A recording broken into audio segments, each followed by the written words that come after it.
Hello students, my self Vikas Kumar, chemistry faculty, team CLC।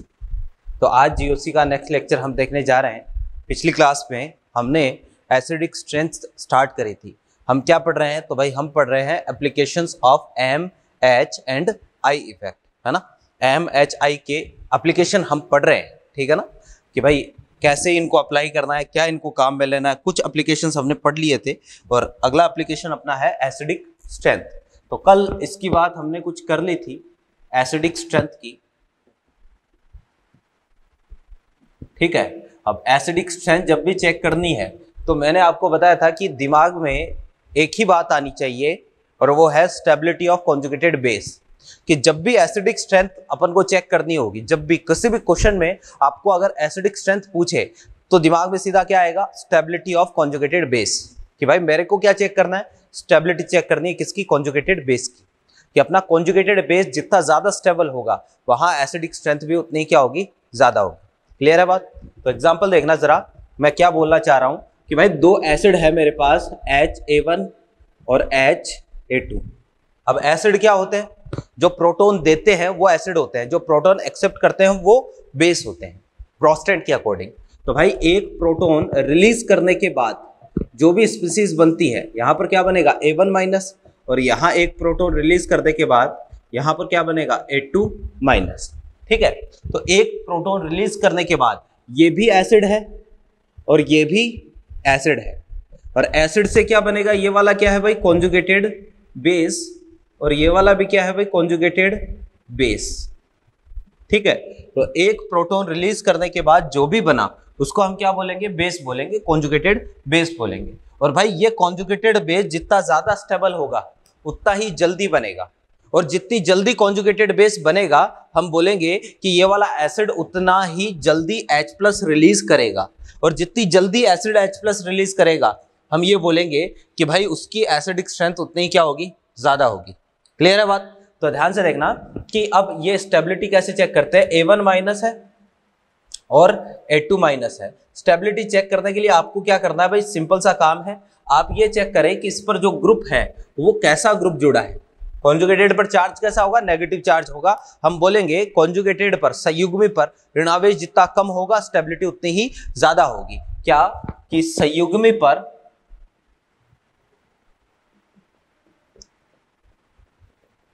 ऋणावेश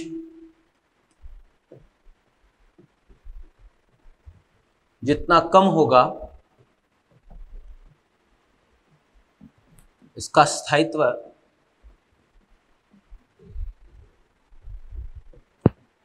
उतना ही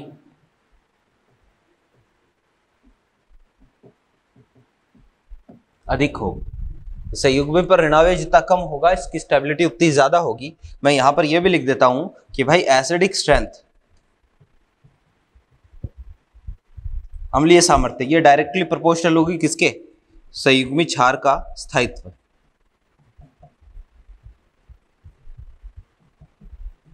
कि भाई अपना संयुग्मी क्षार जितना ज्यादा स्थायी होगा, है ना, अम्लीय सामर्थ्य उतनी ज्यादा होगी। और संयुग्मी का स्थायित्व कैसे चेक करेंगे? आपको नेगेटिव चार्ज चेक करना है, ठीक है ना, कि भाई संयुग्मी क्षार पर ऋणावेश जितना कम होगा इसका स्थायित्व उतना ही ज्यादा होगा। तो दो कंडीशन है, एक X जुड़ा है, एक Y जुड़ा है। मान लो कि X कोई ऐसा समूह है जिसका इलेक्ट्रॉन विड्रॉविंग इफेक्ट है, यानी X कोई इलेक्ट्रॉन विड्रॉ करने वाला कोई ग्रुप है, और इलेक्ट्रॉन विड्रॉ करने वाला ग्रुप कौन सा होगा? जिसका माइनस वाला इफेक्ट होगा, यानी -I या -M प्रभाव होगा, वो इलेक्ट्रॉन विड्रॉ करेगा। यानी X क्या करेगा? A1 माइनस से चार्ज क्या कर लेगा? इलेक्ट्रॉन खींच लेगा। तो X A1 से इलेक्ट्रॉन खींच रहा है, और अगर भाई X A1 से इलेक्ट्रॉन खींच रहा है तो A1 का ऋणावेश क्या हो जाएगा? कम हो जाएगा, है ना। ऋणावेश कम होगा तो स्टेबिलिटी क्या होगी? बढ़ेगी, और स्टेबिलिटी बढ़ेगी तो हम बोलेंगे अम्लीय सामर्थ्य भी क्या होगी? बढ़ेगी। यहां देखना Y जो है वो क्या करेगा भाई? इसको इलेक्ट्रॉन देगा। Y कोई ऐसा समूह है जिसका प्रभाव है इलेक्ट्रॉन डोनेटिंग।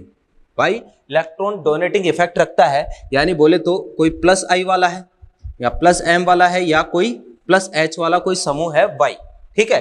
और ये क्या करेगा? इसको इलेक्ट्रॉन देगा, और इसको इलेक्ट्रॉन देगा तो भाई इस केस में इसका नेगेटिव चार्ज इंक्रीज होगा, है ना, कि पहले से इस पर नेगेटिव चार्ज है और इलेक्ट्रॉन कोई देने वाला समूह मिल जाए, यानी इलेक्ट्रॉन दिए जा रहे हैं तो नेगेटिव चार्ज, यानी इलेक्ट्रॉन पर खुद पर चार्ज कैसा होता है, नेगेटिव होता है, तो नेगेटिव चार्ज दिया जा रहा है और ज्यादा नेगेटिव चार्ज दिया जा रहा है तो स्टेबिलिटी क्या होगी, डिक्रीज होगी। नेगेटिव चार्ज बढ़ेगा, स्टेबिलिटी डिक्रीज होगी। ठीक है, तो यहां पर मैं लिखूंगा कि A1 माइनस पर नेगेटिव चार्ज क्या होगा, कम होगा। ठीक है, और यहां पर मैं लिखूंगा A2 माइनस पर नेगेटिव चार्ज इंक्रीज होगा। ठीक है, तो यहां नेगेटिव चार्ज डिक्रीज होगा, यहां नेगेटिव चार्ज इंक्रीज होगा। और नेगेटिव चार्ज अगर डिक्रीज होगा तो मैं बोलूंगा भाई स्टेबिलिटी क्या होगी, इंक्रीज होगी। यहां स्टेबिलिटी क्या होगी, डिक्रीज होगी। ठीक है, स्टेबिलिटी डिक्रीज होगी, स्टेबिलिटी इंक्रीज होगी। स्टेबिलिटी इंक्रीज होगी तो एसिडिक स्ट्रेंथ भी ज्यादा होगी, एसिडिक स्ट्रेंथ भी ज्यादा होगी, और यहां एसिडिक स्ट्रेंथ क्या होगी, कम होगी। ठीक है, तो भाई इन दोनों में से ज्यादा बढ़िया एसिड कौन सा होगा, जहां पर -I -M प्रभाव होगा वो ज्यादा बढ़िया एसिड होगा। यानी यहां पर अगर एसिडिक स्ट्रेंथ की बात करें, है ना, अम्लीय सामर्थ्य की अगर मैं बात करूं तो कौन सा बढ़िया एसिड होगा, A1 minus is better acid than A2 minus. ठीक है, ये कंसेप्ट आपको ध्यान में रखना है। यानी एक चीज देखना, जहां इलेक्ट्रॉन विड्रॉविंग इफेक्ट लगा हुआ है वो वाला जो है वो बढ़िया एसिड है, उसकी अम्लीय सामर्थ्य ज्यादा है। यहाँ इलेक्ट्रॉन विड्रॉविंग इफेक्ट लगा है ना तो इसकी अम्लीय सामर्थ्य ज्यादा है। यहाँ इलेक्ट्रॉन डोनेटिंग इफेक्ट लगा है, इसकी अम्लीय सामर्थ्य क्या है, कम है। क्लियर बात? तो ध्यान से देखें कि मैं ऐसा बोल सकता हूं कि भाई अगर माइनस वाले प्रभाव, माइनस वाले समूह कहीं जुड़े हुए होंगे तो इस केस में संयुग्मिक का स्थायित्व बढ़ेगा, संयुग्मिक का स्थायित्व बढ़ेगा तो अम्लीय सामर्थ्य भी बढ़ेगी। यानी माइनस वाला अम्लीय सामर्थ्य के डायरेक्टली क्या आएगा, प्रोपोर्शनल आएगा। तो यहां से कंक्लूजन क्या निकला इस पूरे सिस्टम से कि भाई एसिडिक स्ट्रेंथ डायरेक्टली प्रोपोर्शनल होगा किसके, -I या -M प्रभाव के। ठीक है, और इनवर्सली प्रोपोर्शनल आएगा किसके, +I या +M या +H प्रभाव के। ठीक है ना, तो अम्लीय सामर्थ्य जो है वो माइनस वालों के तो क्या आएगा भाई, डायरेक्टली प्रोपोर्शनल, और प्लस वालों के क्या आएगा, इनवर्सली प्रोपोर्शनल। ये ध्यान में रखना, इनको अप्लाई करना अभी सीखेंगे। इसके अलावा कल एक चीज और बताई थी, वो क्या है कि भाई एसिडिक स्ट्रेंथ ये प्रोपोर्शनल होगा किसके, H+ आयन सांद्रता के। जो एसिड जितने ज्यादा H+ आयन देगा हम बोलेंगे उसकी अम्लीय सामर्थ्य उतनी क्या होने वाली है, ज्यादा होने वाली है। फिर ये चीज समानुपाती थी किसके, Ka के। Ka क्या होता है भाई, अम्ल का वियोजन स्थिरांक। तो अम्ल का वियोजन स्थिरांक जितना ज्यादा होगा हम बोलेंगे कि भाई एसिडिक स्ट्रेंथ उतनी क्या होगी, ज्यादा होगी। और ये चीज जो है वो pH के क्या थी भाई, व्युत्क्रमानुपाती। कि दो एसिड है, एक का pH 2 है, एक का pH जो है वो 4 है। तो हमें पता है कि 2 वाला एसिड जो है जिसकी pH 2 है वो ज्यादा प्रबल अम्ल होता है, तो pH ज्यादा होगी तो प्रबलता, अम्लीय सामर्थ्य क्या होगी, कम होगी। pH कम होगी तो अम्लीय सामर्थ्य ज्यादा होगी, तो इसलिए अम्लीय सामर्थ्य pH के व्युत्क्रमानुपाती। और जैसे pH है वैसे ही एक pKa है, तो अम्लीय सामर्थ्य pKa की भी क्या आती है, व्युत्क्रमानुपाती आती है। यानी अगर देखना कि आपको अम्लीय सामर्थ्य निकालनी है तो आप क्या चेक करोगे, संयुग्मी क्षार का स्थायित्व। अगर आपने संयुग्मी क्षार के स्थायित्व का क्रम चेक कर लिया ठीक ठीक ढंग से, है ना, संयुग्मी क्षार के स्थायित्व का क्रम चेक कर लिया तो भाई इस पर आधारित क्या क्या चीजें आप बता सकते हो, तो इस पर आधारित आप अम्लीय सामर्थ्य का क्रम बता सकते हो। जो क्रम संयुग्मी क्षार के स्थायित्व का आएगा वही क्रम किसका आएगा, अम्लीय सामर्थ्य का। आप जो है वो H+ आयन सांद्रता का क्रम बता सकते हो, आप Ka का क्रम बता सकते हो, pH का क्रम बता सकते हो, pKa का क्रम बता सकते हो। ये सारे क्रम आप बता सकते हो, लेकिन कब, जब संयुग्मी क्षार का स्थायित्व आपके पास हो। अगर संयुग्मी क्षार का स्थायित्व आपको चेक करना आता हो तब। क्लियर है बात? तो भाई जब भी अम्लीय सामर्थ्य की हम बात करेंगे दिमाग में एक ही ख्याल आना चाहिए कि मेरे को क्या चेक करना है, मेरे को केवल और केवल संयुग्मी क्षार का स्थायित्व चेक करना है। समझ गए? अब देखना जरा, मैं एग्जांपल से अपनी बात स्टार्ट करता हूं, कैसे आपको चेक करना है कि कौन सा दुर्बल एसिड होगा, कौन सा प्रबल एसिड होगा। इसको तो मैं मिटा देता हूं।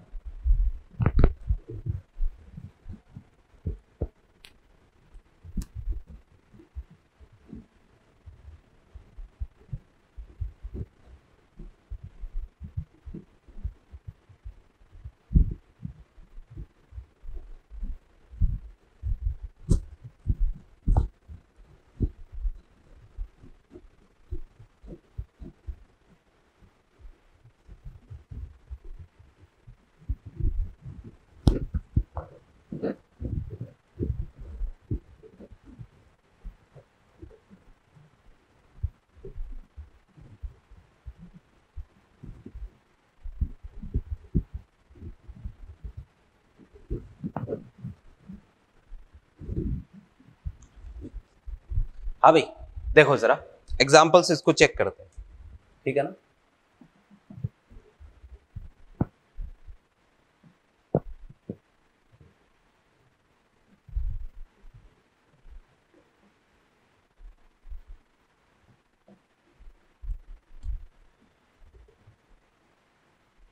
एक एग्जाम्पल मैं करूंगा तो बाकी के एग्जाम्पल आपको बताने हैं।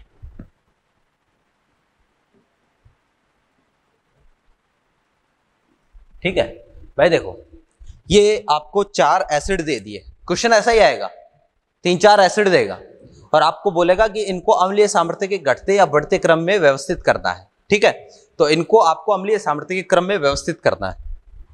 मैंने कहा जब भी अम्लीय सामर्थ्य की बात आए दिमाग में सीधी एक ही चीज क्लिक करनी चाहिए, वो क्या है, संयुग्मी क्षार का स्थायित्व।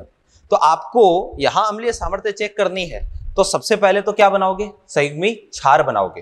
अब संयुग्मी क्षार बनाने के लिए आपको H+ हटाना पड़ेगा, हाइड्रोजन निकालना पड़ेगा, क्योंकि जो प्रोटॉन देते हैं, जो H+ देते हैं वही क्या होते हैं, एसिड होते हैं। तो भाई यहां आपको क्या करना पड़ेगा, प्रोटॉन हटाना पड़ेगा, H+ रिलीज करना पड़ेगा। अब इसमें बहुत सारे हाइड्रोजन है, यहाँ हाइड्रोजन है ना, यहाँ पर हाइड्रोजन है, यहाँ हाइड्रोजन, यहाँ हाइड्रोजन है, बहुत सारे हाइड्रोजन है। सर कौन सा हाइड्रोजन हटाए, ये चीज सीख लो कि कौन सा हाइड्रोजन हटाकर संयुग्मी क्षार बनाना है। तो भाई जो हाइड्रोजन सबसे ज्यादा विद्युतऋणी तत्व से, सबसे ज्यादा विद्युतऋणी परमाणु से जुड़ा है, वो हाइड्रोजन मेरे को रिलीज करना है। संयुग्मी क्षार बनाने के लिए कौन सा हाइड्रोजन रिलीज करेंगे, जो सबसे ज्यादा विद्युतऋणी परमाणु से जुड़ा होगा वो हाइड्रोजन आपको रिलीज करवाना है। समझ रहे हो बात को, जो हाइड्रोजन सबसे ज्यादा विद्युतऋणी परमाणु से जुड़ा होगा वो हाइड्रोजन हमें रिलीज करना है। तो भाई देखना जरा, यहां पर सबसे ज्यादा विद्युतऋणी परमाणु से कौन जुड़ा है, ऑक्सीजन जुड़ा है, ऑक्सीजन से हाइड्रोजन जुड़ा है, तो ये वाला हाइड्रोजन आप क्या कर दो, हटा दो, यानी ये इसका बन गया संयुग्मी क्षार। ठीक है, यहां पर भी ऐसा ही काम करना है, यहां पर संयुग्मी क्षार बनाते हैं O-, ये बन गया संयुग्मी क्षार, यहां पर भी संयुग्मी क्षार बनाते हैं O-, ये बन गया संयुग्मी क्षार, और यहां पर भी संयुग्मी क्षार बनाते हैं O-, ये बन गया संयुग्मी क्षार। ठीक है, तो हमने सब में क्या बना दिया भाई, संयुग्मी क्षार बना दिया।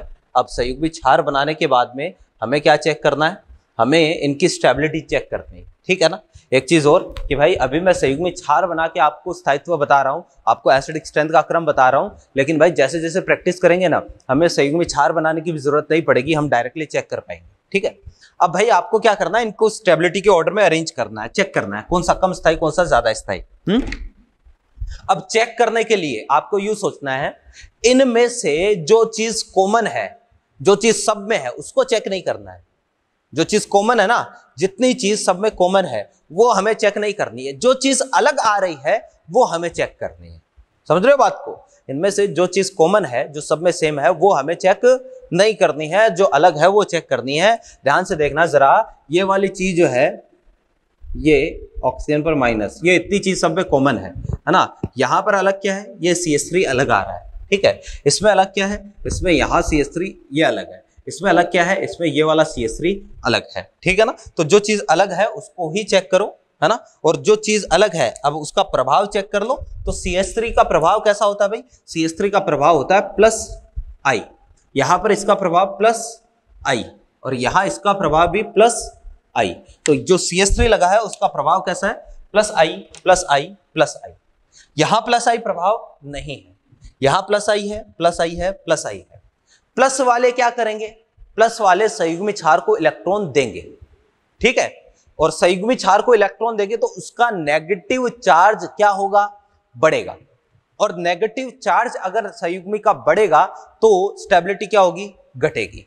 यानी जहां पर +I जितना ज्यादा है, जहां पर +I जितना ज्यादा है वहां संयुग्मी का स्थायित्व उतना ही कम है, और संयुग्मी का स्थायित्व कम है तो वहां अम्लीय सामर्थ्य भी कम है। तो भाई देखना जरा, यहां +I सबसे ज्यादा है, क्यों, क्योंकि भाई मैंने आपको बताया था कि इंडक्टिव इफेक्ट, प्रेरणिक प्रभाव दूरी पर निर्भर करता है, दूरी बढ़ने के साथ साथ ये घटता है, कम होता है। तो ये CH3 है, फिर यहां पर जो है वो दूरी जो है वो क्या हो गई, थोड़ी सी और बढ़ गई है, इस नेगेटिव चार्ज से दूरी और बढ़ गई है, और तो +I थोड़ा कम हो गया है, यहां दूरी और ज्यादा हो गई है तो +I प्रभाव और कम हो गया है। है ना। तो इन तीनों में प्लस आई है, प्लस आई ज्यादा होगा, संयुग्मी का स्थायित्व कम होगा। जबकि इसमें प्लस आई नहीं है, इसमें कोई डोनर इफेक्ट नहीं लग रहा है, इसको कोई परेशान करने वाला नहीं है। यहां पर इन सब में परेशान करने वाला समूह लगा हुआ है जो इस पर इलेक्ट्रॉन डेंसिटी बढ़ा रहा है, ऑलरेडी नेगेटिव चार्ज है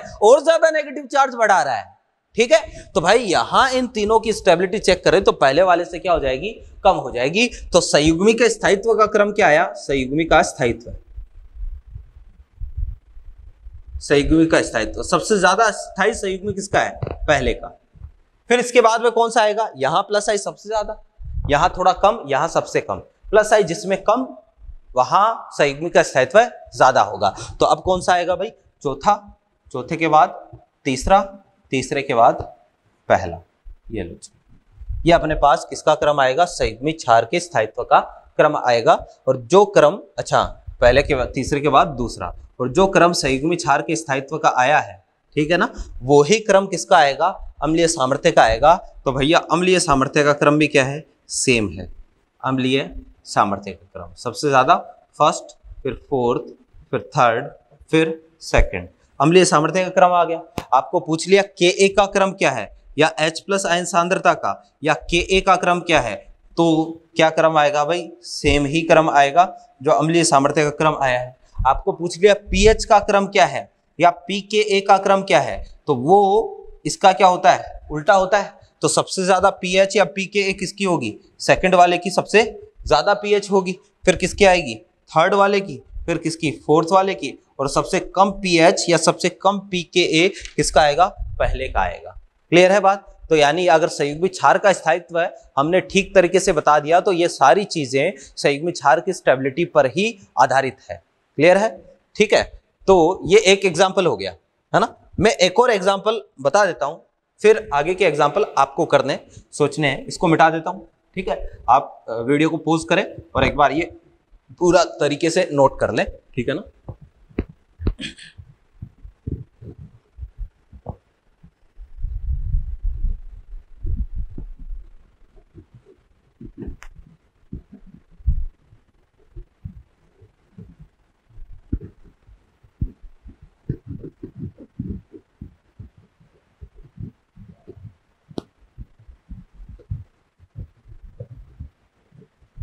देखें,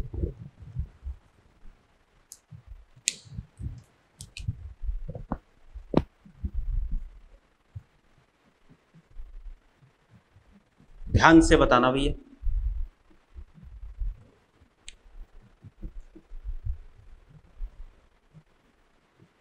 सेम टू सेम क्वेश्चन है। आपको इनमें जो चीज कॉमन होती है ना, वो चेक नहीं करनी होती है, जबकि जो चीज अलग होती है वो चेक करनी होती है, ठीक है ना। जो कॉमन है वो नहीं देखना होता है, जो चीज अलग होती है वो देखना होता है।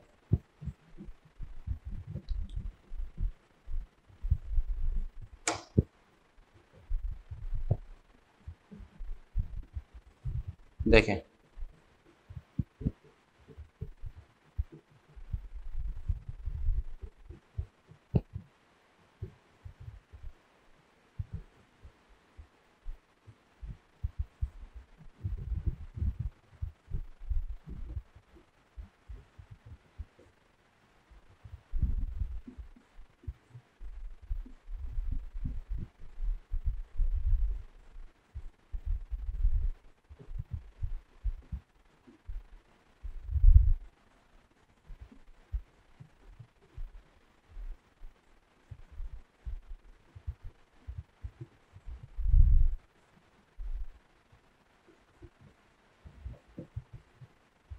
हाँ भाई,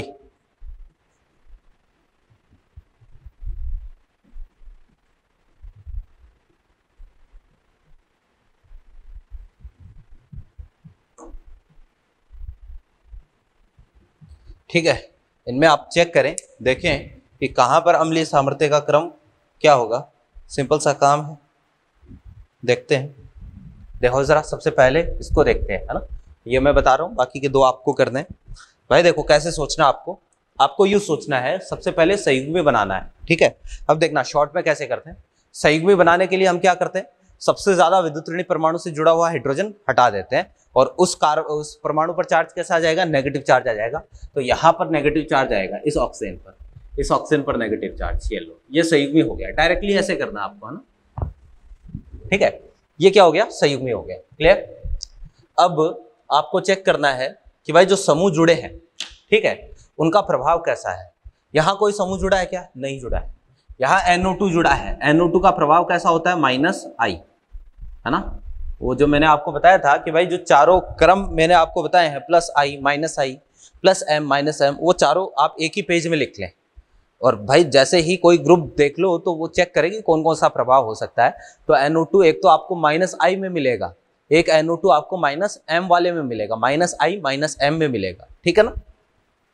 लेकिन यहाँ M प्रभाव नहीं होगा। क्यों? क्योंकि M प्रभाव होने के लिए तो कंडीशन क्या कहती है, संयुग्मन होना चाहिए, अनुनाद होना चाहिए। बिना अनुनाद के M प्रभाव नहीं होगा। I प्रभाव हो सकता है ना। तो यहाँ अनुनाद नहीं है तो इसलिए -I। CH3 का प्रभाव कैसा, तो CH3 का प्रभाव होता है भाई कैसा, आप बोलना +I। यहाँ NO2 का प्रभाव अगेन कैसा, -I, ठीक है। तो प्रभाव चेक कर लिया। अब प्रभाव चेक करने के बाद आपको चेक करना है कहाँ संयुग्मी पर नेगेटिव चार्ज कम है, कहाँ नेगेटिव चार्ज ज्यादा है। जहां नेगेटिव चार्ज ज्यादा होगा वहां हम क्या बोलेंगे, स्टेबिलिटी क्या होगी, कम होगी। जितना ज्यादा नेगेटिव चार्ज, स्टेबिलिटी उतनी ही कम। और नेगेटिव चार्ज बढ़ता कैसे है, अगर कोई इलेक्ट्रॉन डोनर ग्रुप लगा हो, +I वाला या +M वाला, M तो है नहीं, तो +I वाला अगर कोई ऐसे इलेक्ट्रॉन डोनर ग्रुप लगा हो तो वहां पर संयुग्मी की स्टेबिलिटी क्या होगी, कम होगी, है ना। तो देखते हैं, यहां पर +I वाला लगा है, ठीक है, ये इसको इलेक्ट्रॉन देगा, ऑलरेडी इस पर नेगेटिव चार्ज है, इलेक्ट्रॉन दे रहा है, और ज्यादा नेगेटिव इसको दिए जा रहा है। जितना ज्यादा नेगेटिव इसको देगा स्टेबिलिटी उतनी ही कम होगी। इनमें चेक करते हैं भाई, यहां -I, यहां -I, ये इलेक्ट्रॉन खींचेंगे इससे, है ना। और इलेक्ट्रॉन अगर विड्रॉ कर रहे हैं, खींच रहे हैं, तो ये नेगेटिव चार्ज क्या होगा, नेगेटिव चार्ज में कमी आएगी, ठीक है। इससे इलेक्ट्रॉन खींच लिए तो नेगेटिव चार्ज में कमी आएगी। यहां ये भी इलेक्ट्रॉन खींच रहा है तो ये भी इलेक्ट्रॉन खींचेगा, तो यहां पर भी नेगेटिव चार्ज में क्या आएगी, कमी आएगी, नेगेटिव चार्ज कम होगा, यहां पर भी कम होगा, ठीक है। जितना कम होगा नेगेटिव चार्ज, संयुग्मी की स्टेबिलिटी उतनी ही ज्यादा होगी। और संयुग्मी जितना ज्यादा स्थायी होगा, हम बोलेंगे अम्लीय सामर्थ्य उतनी ही ज्यादा होगी। तो आप बताएं सबसे ज्यादा, अब इन दोनों में से चेक करते हैं, क्योंकि माइनस वाले लगे हैं, यहां -I कम होगा। क्यों? दूरी बढ़ गई है, यहां पर -I ज्यादा होगा, दूरी कम है, दूरी कम, -I ज्यादा। तो भाई सबसे ज्यादा किसमें, सेकंड में, फिर किसमें, फोर्थ में, ठीक है, सेकंड में फिर फोर्थ में।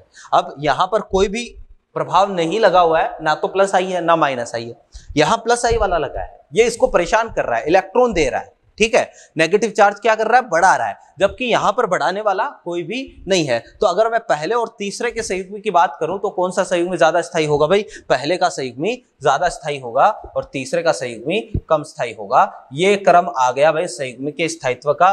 तो सेम ऑर्डर आएगा किसका, अम्लीय सामर्थ्य का। बिल्कुल बाकी के एग्जाम्पल में आपको ऐसा ही सोचना है। आप वीडियो पॉज करें और आंसर निकाल के देखें क्या आंसर आ रहा है, फिर चेक करें मैं जो बता रहा हूं वो और आप वाला आंसर मैच कर रहा है कि नहीं कर रहा है। देखना, चेक करते हैं कि भाई जो चीज सेम होती है उसको नहीं देखते हैं, अलग क्या है, अलग फ्लोरीन है। अब हेलोजन जो है उसका प्रभाव कैसा बता रखा है भाई, -I बता रखा है। यहां पर भी हेलोजन का -I और यहां पर भी हेलोजन का कैसा है, -I। अरे वाह, -I जितना ज्यादा होगा अम्लीय सामर्थ्य उतनी ही ज्यादा होगी। अब देखना जरा, सब में फ्लोरीन है लेकिन फ्लोरीन के दूरी जो है ना वो बढ़ रही है। अगर मैं संयुग्मी बनाऊं तो इस ऑक्सीजन पर नेगेटिव चार्ज आएगा, ज्यादा विद्युत ऋणी परमाणु से जुड़ा हुआ हाइड्रोजन अपन क्या करते हैं, हमेशा हटाते हैं, तो इस ऑक्सीजन पर नेगेटिव चार्ज आएगा। तो देखें कि यहां पर दूरी सबसे कम है, दूरी थोड़ी सी बढ़ गई, दूरी और हो गई। दूरी जितनी ज्यादा होती है प्रेरणिक प्रभाव उतना ही कम होता जाता है। तो भाई इस केस में सबसे ज्यादा एसिडिक कौन सा होगा, सेकंड होगा, फिर इसके बाद में कौन सा होगा, थर्ड होगा, फिर इसके बाद में फोर्थ होगा, फिर इसके बाद में first. This will be the order of stability of conjugated base. ये वाला अपने पास संयुग्मी क्षार के स्थायित्व का क्रम होगा और जो संयुग्मी क्षार के स्थायित्व का क्रम आया है वही क्रम अम्लीय सामर्थ्य का आएगा। उम्मीद करते हैं आपने भी यही आंसर निकाला होगा। नीचे वाले को और चेक कर देते हैं। तो भाई सबसे पहले इस ऑक्सीजन पर नेगेटिव, क्योंकि ज्यादा इलेक्ट्रोनेगेटिव से जुड़ा हुआ हाइड्रोजन अपन को हटाना होता है। सब में जो कॉमन है उसको चेक ना करें, जो कॉमन नहीं है, जो अलग है उसको चेक करें। CH3 है ना, तो CH3 का प्रभाव प्लस I, ठीक, CH3 प्रभाव प्लस I और प्लस I, यहां पर भी प्रभाव प्लस I और प्लस I, ठीक है। तो सब में प्लस I प्रभाव है।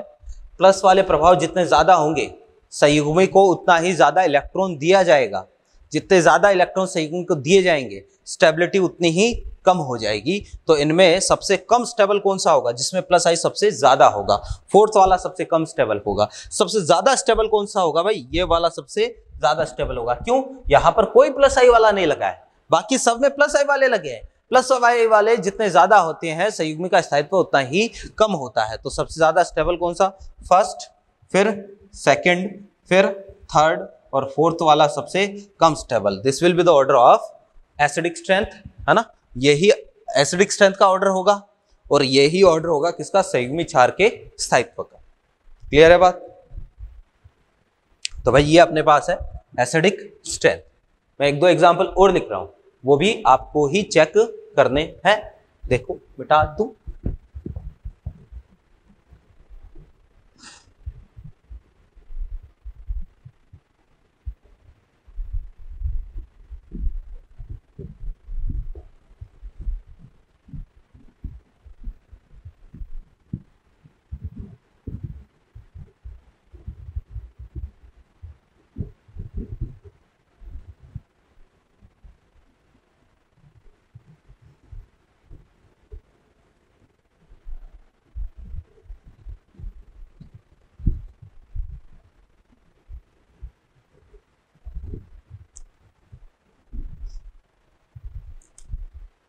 देखिए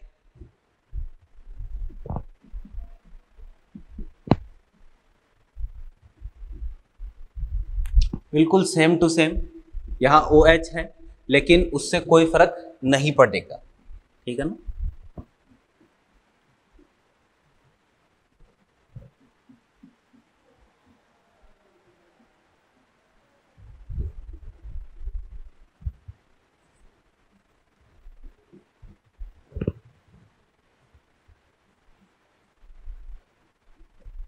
आपको तो केवल संयुग्मी का स्थायित्व चेक करना है।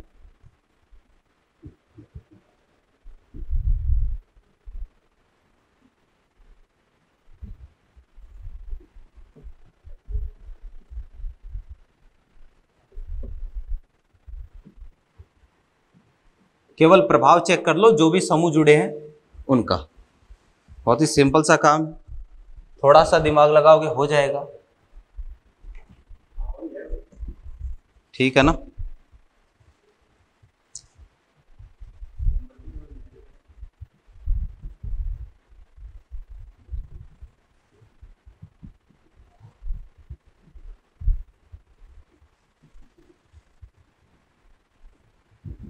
हाँ भैया देखें, चेक करते हैं। सब में एसिडिक स्ट्रेंथ का क्रम हमें बताना है। सबसे पहले संयुग्मी बना लेते हैं। तो ज्यादा विद्युतऋणी परमाणु ये है, ऑक्सीजन पर नेगेटिव, ऑक्सीजन पर नेगेटिव, ऑक्सीजन पर नेगेटिव और यहाँ पर भी ऑक्सीजन पर नेगेटिव। जो चीज सेम है उसको नहीं देखते हैं, जो डिफरेंट है उसको देखते हैं। ये CH3 प्रभाव कैसा, प्लस I, ठीक है। अब देखना डायरेक्टली प्रभाव कैसा, CH3 है प्लस I और ये CH3 है प्रभाव प्लस I, सबका प्लस I लग रहा है। प्लस I ज्यादा होगा तो भाई संयुग्मी का स्थायित्व कम, संयुग्मी का स्थायित्व कम तो हम बोलेंगे अम्लीय सामर्थ्य भी कम। तो प्लस I सबसे ज्यादा किस में है, प्लस I सबसे ज्यादा है सेकंड में, यानी सेकंड में अम्लीय सामर्थ्य सबसे कम होगी। प्लस I कहाँ नहीं है, फर्स्ट वाले में प्लस I नहीं है, सबसे ज्यादा फर्स्ट, फिर जो है वो कौन सा हो जाएगा, फोर्थ वाले में प्लस I सबसे कम है, फिर थर्ड, फिर सेकंड। ये लो, ये ऑर्डर आएगा किसका, संयुग्मी क्षार के स्थायित्व का। यहाँ चेक करते हैं, ये संयुग्मी बना, ये संयुग्मी बना, ऑक्सीजन पर नेगेटिव, ऑक्सीजन पर नेगेटिव। जो समूह जुड़े हैं उनका प्रभाव चेक कर लेते हैं। OCH3 का प्रभाव माइनस I, इसका प्रभाव प्लस I, CN का माइनस I। माइनस I जितना ज्यादा होगा, जिस समूह का माइनस I जितना ज्यादा होगा वहां संयुग्मी का स्थायित्व उतना ही ज्यादा होगा। तो अब वो क्रम चेक करें, CN और OCH3 में से माइनस I ज्यादा किसका बताया था मैंने, CN का माइनस I ज्यादा बताया था। तो CN का माइनस I ज्यादा है तो फोर्थ वाले में सबसे ज्यादा होगा एसिडिक स्ट्रेंथ। फिर किसका आ जाएगा, सेकंड वाला। फर्स्ट और थर्ड में यहाँ प्लस I है, यहाँ प्लस I नहीं है, तो ज्यादा किसका होगा भाई, फर्स्ट का, और थर्ड का सबसे कम। ये ऑर्डर रहेगा। यहाँ चेक करना है, यहाँ पर कौन सा हाइड्रोजन निकाले, भाई देखो, ज्यादा विद्युत ऋणी कार्बन, कार्बन से ही जुड़ा है हाइड्रोजन, है ना, कोई चॉइस नहीं है, तो कहां से निकालेंगे, कार्बन से ही निकालेंगे। तो कार्बन से हाइड्रोजन हटाओ, किसी भी एक कार्बन से हटा दो, तो CH2, पीछे चार्ज नेगेटिव, क्योंकि H+ निकलेगा तो चार्ज कैसा आएगा, नेगेटिव। संयुग्मी पर चार्ज कैसा लगाना, नेगेटिव। यहां पर भी बिल्कुल यही काम करना है, CH2 और संयुग्मी पर चार्ज CH नेगेटिव। किसी भी एक कार्बन से आप एक हाइड्रोजन हटाना है ना। अब चेक करते हैं इनमें से कौन सा ज्यादा स्थायी है। भाई याद करो, एक दिन मैंने आपको बताया था, अधिक विद्युत ऋणी परमाणु पर नेगेटिव चार्ज ज्यादा स्टेबल होता है। क्या?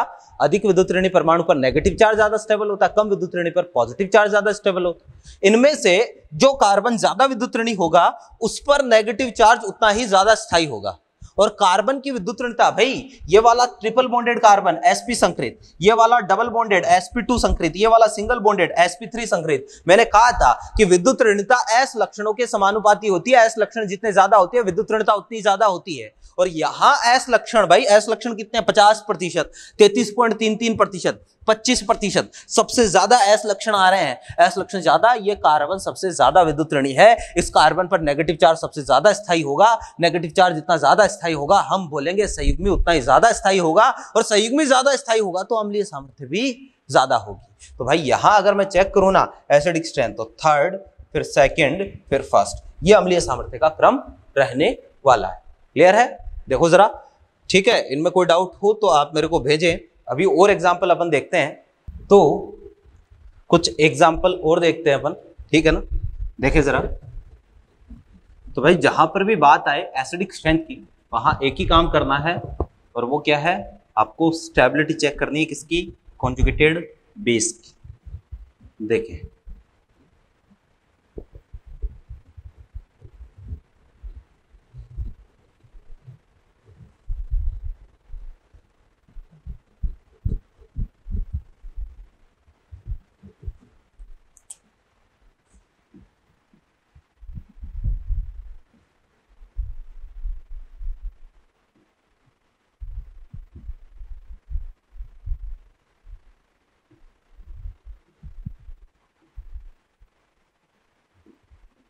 भाई देखो, आपको ये पूछेगा कि HA, HB और HC में से कौन सा हाइड्रोजन ज्यादा एसिडिक है और कौन सा कम एसिडिक है, ठीक है ना। आपको क्या करना है, जिस हाइड्रोजन के बारे में पूछा गया है उस हाइड्रोजन को वहां से रिलीज करो और कॉन्जुगेटेड बनाओ, उसकी स्टेबिलिटी चेक करो, ठीक है ना। केवल इतना ही काम करना है।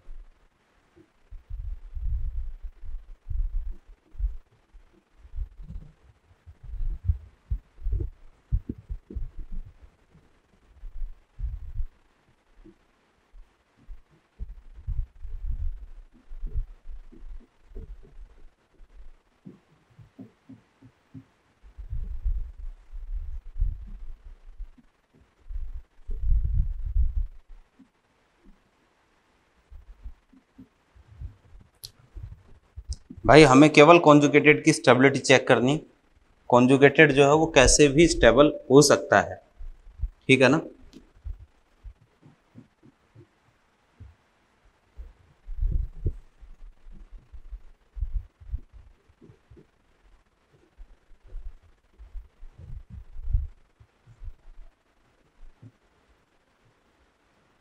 आपको केवल जो ग्रुप्स जुड़े हैं उनका इफेक्ट चेक करना है, जैसे यहाँ चेक करते हैं, ठीक है।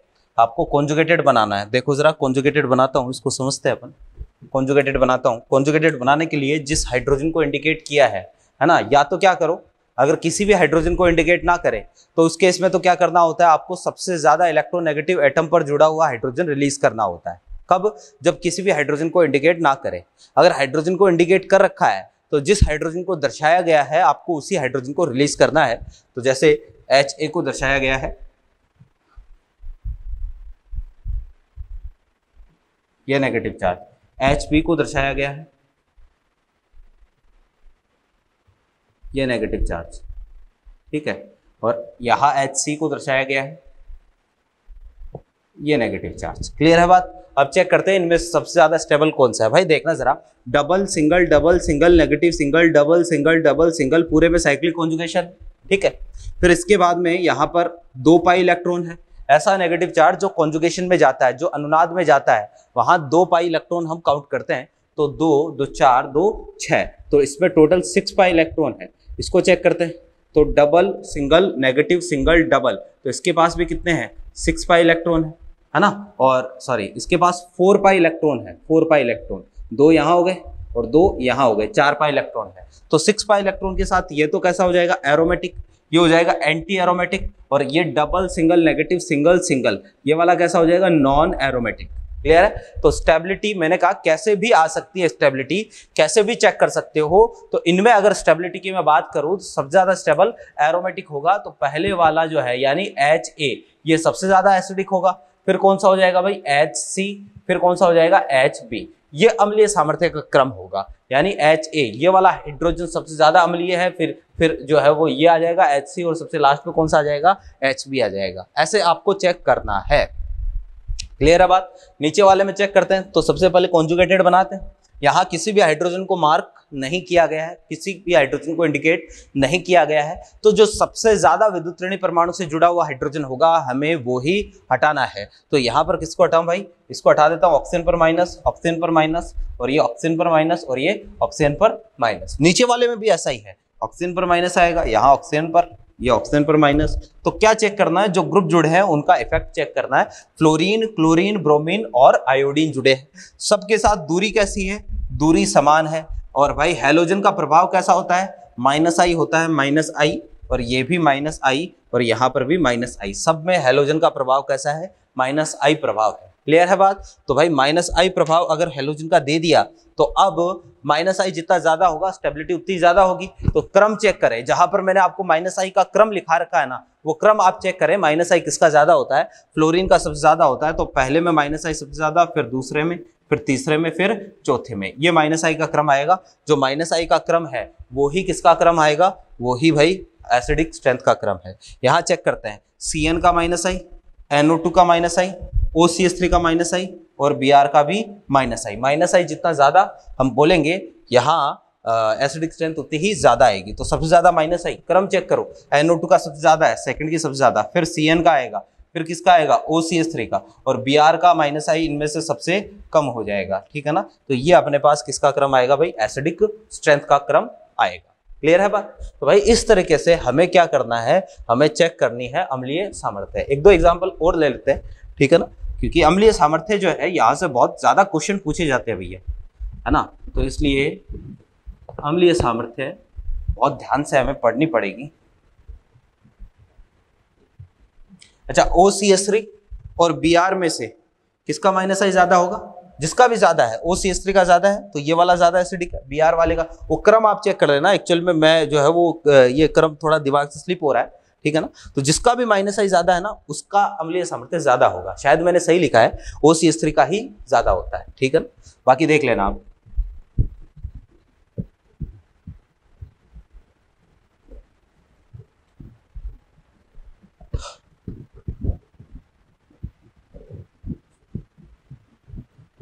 अभी नेक्स्ट जो एग्जाम्पल है,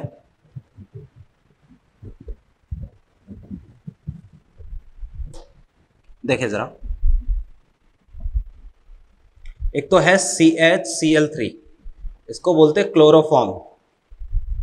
एक है भाई CHF3, इसको बोलते हैं भाई फ्लोरोफॉर्म। ठीक है, आपको बोलेगा क्लोरोफॉर्म और फ्लोरोफॉर्म में से ज्यादा अम्लीय कौन सा है। ठीक है, तो भाई यहां पर भी वैसे ही चेक करेंगे जैसे चेक करते आए हैं। क्या केवल आपको ये चीज चेक करनी है कि किसका संयुग्मी ज्यादा स्थायी है। मैं बना देता हूं संयुग्मी कैसे बनाएंगे। तो जो एक हाइड्रोजन आप देख रहे हो ना, एक ही हाइड्रोजन है, संयुग्मी बनाने के लिए एक हाइड्रोजन हटाना होता है, तो एक ही हाइड्रोजन है इनके पास। तो जो हाइड्रोजन आप देख रहे हो उसी को क्या कर दो, हटा दो। ठीक है, तो इस हाइड्रोजन को हटा देता हूं। क्लोरीन, ये carbon, chlorine, chlorine, chlorine, 3 chlorine, पीछे कार्बन पर चार्ज आएगा नेगेटिव। यहां पर फ्लोरीन और फ्लोरीन और फ्लोरीन, पीछे चार्ज आएगा नेगेटिव। ये क्लोरोफॉर्म का हो गया, ये फ्लोरोफॉर्म का संयुग्मी हो गया। चेक करते हैं दोनों में से ज्यादा स्थायी कौन सा है।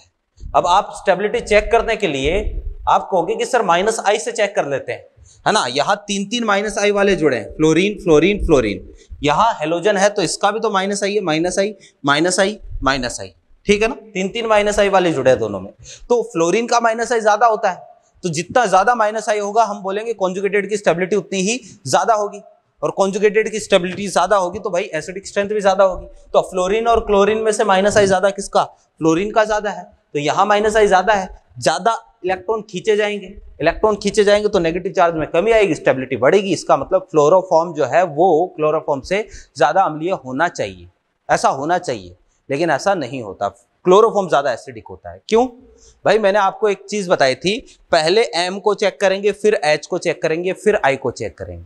यहां आपने M को छोड़ दिया, पहले I को चेक कर लिया। इसमें मीजोमेरिक इफेक्ट भी लग रहा है, इसमें अनुनाद भी लग रहा है। ध्यान से देखना कैसे, है ना। मीजोमेरिक इफेक्ट तो नहीं बोल सकते, लेकिन इसमें अनुनाद काम कर रहा है। ठीक है, देखिए कैसे कि भाई क्लोरीन के पास रिक्त कक्षक है, रिक्त कक्षक। मैंने आपको ये बताया था, रिक्त कक्षकों के बारे में आपको पता नहीं चलेगा, याद रखना पड़ेगा। क्लोरीन के पास रिक्त कक्षक है, तो देखो नेगेटिव सिंगल और रिक्त कक्षक, यहां पर ये जो है वो संयुग्मन है। एक तरीके से बताया था संयुग्मन की condition, double single double, double single positive, double single negative, double single odd electrode, double single lone pair, double single रिक्त डी कक्षक। तो क्लोरीन के पास जो है वो रिक्त डी कक्षक है, और भाई रिक्त डी कक्षक होने की वजह से यहां पर संयुग्मन है, जबकि यहां फ्लोरीन के पास कोई रिक्त डी कक्षक नहीं है। ये याद रख लो एक बार, बाकी जो है वो आपको आगे पता चलने लग जाएगा कि कौन से के पास रिक्त डी कक्षक कैसे देखते हैं। वैसे तृतीय आवर्त जस्ट पीरियोडिक टेबल पढ़ोगे ना,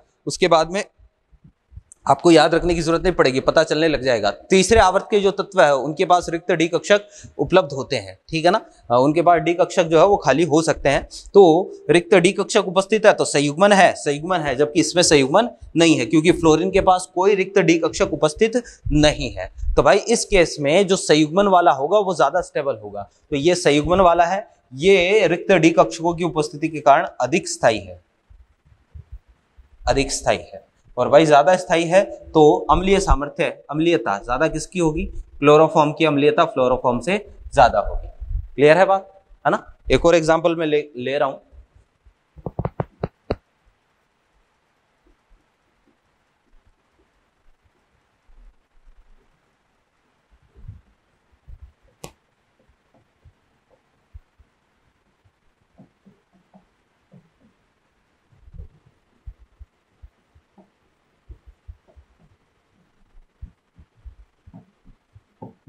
भाई देखो ये 3 एग्जाम्पल है, और इन तीनों में आपको क्या करना है? अम्लीय सामर्थ्य के क्रम में इनको व्यवस्थित करना है, ठीक है ना, कि भाई कौन सा कम अम्लीय होगा, कौन सा ज्यादा अम्लीय होगा। तो भाई अम्लीय सामर्थ्य चेक करने के लिए हमें तो क्या करना है? हमें संयुग्मी बनाना है। अब संयुग्मी बनाने के लिए हाइड्रोजन हटाना पड़ेगा। हाइड्रोजन कहां से हटाते हैं? तो ज्यादा विद्युतऋणी तत्व से जुड़ा हुआ हाइड्रोजन ही हमेशा अपन सबसे पहले हटाते हैं। तो ज्यादा विद्युतऋणी तत्व भाई यहाँ सारे हाइड्रोजन कार्बन से जुड़े हैं, सारे हाइड्रोजन कार्बन से जुड़े हैं, सारे हाइड्रोजन कार्बन से जुड़े हैं। तो कौन सा हाइड्रोजन हटाए? ध्यान ये रखना है कि भाई एक ऐसा CH2 ग्रुप जिसके इधर और इधर भी -M वाला कोई समूह जुड़ा हो, इधर भी -M वाला कोई समूह जुड़ा हो। ध्यान से, है ना। कौन सा हाइड्रोजन हटाना है? एक छोटा सा कंसेप्ट है कि एक ऐसा CH2 ग्रुप जिसके दोनों तरफ -M वाले समूह जुड़े हो। तो ये जो CH2 ग्रुप है इसका नाम होता है, इसको हम बोलेंगे एक्टिव मिथाइलिन ग्रुप। क्या नाम होगा? Active methylene group. इधर भी -M है यानी इलेक्ट्रॉन विड्रॉविंग ग्रुप है, इधर भी इलेक्ट्रॉन विड्रॉविंग ग्रुप है, तो बीच का जो CH2 होगा उसको एक्टिव मिथाइलिन ग्रुप बोलेंगे। और आपको जब भी संयुग्मी बनाना हो और ऐसी कंडीशन आ रही है तो जो एक्टिव मिथाइलिन ग्रुप है ना, वहां से आपको हाइड्रोजन हटाना है। ध्यान से देखना कि भाई ये वाला जो है CO, जो CO ग्रुप होता है, अगर ये किसी संयुग्मी तंत्र से जुड़ा है इधर, तो संयुग्मी तंत्र से जुड़े हुए परमाणु पर बहुबंध है और आगे वाले की इलेक्ट्रोनेगेटिविटी ज्यादा है, -M प्रभाव प्रदर्शित करेगा। तो भाई ये बीच वाला जो CH2 है, ये यहां से आपको हाइड्रोजन हटाना है। क्लियर है बात? तो यहां से हाइड्रोजन हटाऊंगा तो इसका संयुग्मी देखना क्या बनेगा? CH3 CO और ये CH और ये माइनस और ये CO और ये CH3, ये इसका संयुग्मी बनेगा। इसका संयुग्मी क्या बनेगा? इसका संयुग्मी CH3O CO और ये CH और CO और ये CH3 और ये माइनस। इसका संयुग्मी क्या बनेगा? CH3O CO और ये CH और ये CO और ये O और ये CH3, ये संयुग्मी बनेगा। क्लियर है? अब इनमें से जो संयुग्मी ज्यादा स्टेबल होगा हम बोलेंगे उसकी एसिडिक स्ट्रेंथ भी ज्यादा होगी। नेगेटिव चार्ज में जितना ज्यादा अनुनाद होगा, नेगेटिव चार्ज में जितना ज्यादा अनुनाद होगा हम बोलेंगे वहां पर स्टेबिलिटी उतनी ही ज्यादा होगी। तो नेगेटिव चार्ज में अनुनाद चेक करना है। ध्यान से देखें, यहां नेगेटिव चार्ज जो है वो इधर भी अनुनाद में जा रहा है, इधर भी अनुनाद में जा रहा है। ठीक है, ये वाला CO नेगेटिव चार्ज के साथ अनुनाद कर रहा है, ये CO नेगेटिव चार्ज के साथ अनुनाद कर रहा है। क्लियर? यहां पर ये वाला जो CO है ये तो नेगेटिव चार्ज के साथ पूरा अनुनाद कर रहा है, लेकिन ये वाला CO देखना, ये वाला CO इधर नेगेटिव चार्ज के साथ भी अनुनाद है, इधर लोन पेयर के साथ भी अनुनाद है, यानी ये वाला CO 50% अनुनाद ही कर रहा है। ठीक है, और यहां पर तो ये वाला CO भी 50% इधर अनुनाद कर रहा है और ये वाला CO भी 50% इधर लोन पेयर के साथ अनुनाद कर रहा है। तो भाई अगर CO का अनुनाद लोन पेयर के साथ अनुनाद बढ़ गया, CO का दूसरी तरफ अनुनाद बढ़ रहा है, तो नेगेटिव चार्ज के साथ इसका अनुनाद क्या हो जाएगा? कम हो जाएगा। तो यहां CO का इस नेगेटिव चार्ज के साथ अनुनाद क्या हो रहा है? कम हो रहा है। और नेगेटिव चार्ज के साथ CO का अनुनाद अगर कम हो गया तो हम बोलेंगे स्टेबिलिटी की बात करें तो नेगेटिव चार्ज में अनुनाद सबसे ज्यादा कहां है? पहले में है, फिर सेकंड में है, फिर थर्ड में है। ये नेगेटिव चार्ज के साथ अनुनाद का क्रम आया है। और नेगेटिव चार्ज में अनुनाद जितना ज्यादा होगा हम बोलेंगे कॉन्जुगेटेड की स्टेबिलिटी उतनी ही ज्यादा होगी, संयुग्मी का स्थायित्व उतना ही ज्यादा होगा। और भैया संयुग्मी का स्थायित्व जितना ज्यादा होगा अम्लीय सामर्थ्य भी उतनी ही ज्यादा होगी। तो इनमें सबसे ज्यादा एसिडिक कौन सा होगा? फर्स्ट वाला, और सबसे कम कौन सा होगा? लास्ट वाला। क्लियर है बात? तो इस तरीके से आपको क्या करना है भाई? अम्लीय सामर्थ्य चेक करनी है। ठीक है, अभी अम्लीय सामर्थ्य कंप्लीट नहीं हुई है। ठीक है ना, अम्लीय सामर्थ्य में बहुत सारे पॉइंट्स जो है वो अभी अपने बाकी है। क्लियर है बात? तो जो पॉइंट्स बाकी है उनको हम कल डिस्कस करेंगे। ठीक है, और इसमें आप आज वाले में जो भी हमने पढ़ा है इस पर कोई डाउट हो तो आप बिल्कुल मेरे को डाउट भेजें, हम आपका डाउट सॉल्व करने की पूरी कोशिश करेंगे। ठीक है, और मॉड्यूल के क्वेश्चन एक बार एसिडिक स्ट्रेंथ कंप्लीट हो जाए उसके बाद ही टिक करवाऊंगा। इससे पहले जो क्वेश्चन टिक करवाए थे वो तो उम्मीद करते हैं आपने कर लिए होंगे, नहीं किए तो कर लेना। ठीक है ना, और मॉड्यूल के बाकी जो क्वेश्चन है वो इसके बाद में मैं आपको टिक करवाऊंगा एसिडिक स्ट्रेंथ कंप्लीट होने के बाद। कल हम एसिडिक स्ट्रेंथ को लगभग खत्म कर लेंगे, कल खत्म कर लेंगे नेक्स्ट क्लास में एसिडिक स्ट्रेंथ को। ठीक है ना, तो ये आपको पढ़ना है, कोई डाउट हो तो पूछना है। यहाँ से हम कंटिन्यू करते हैं अगली क्लास में। Thank you.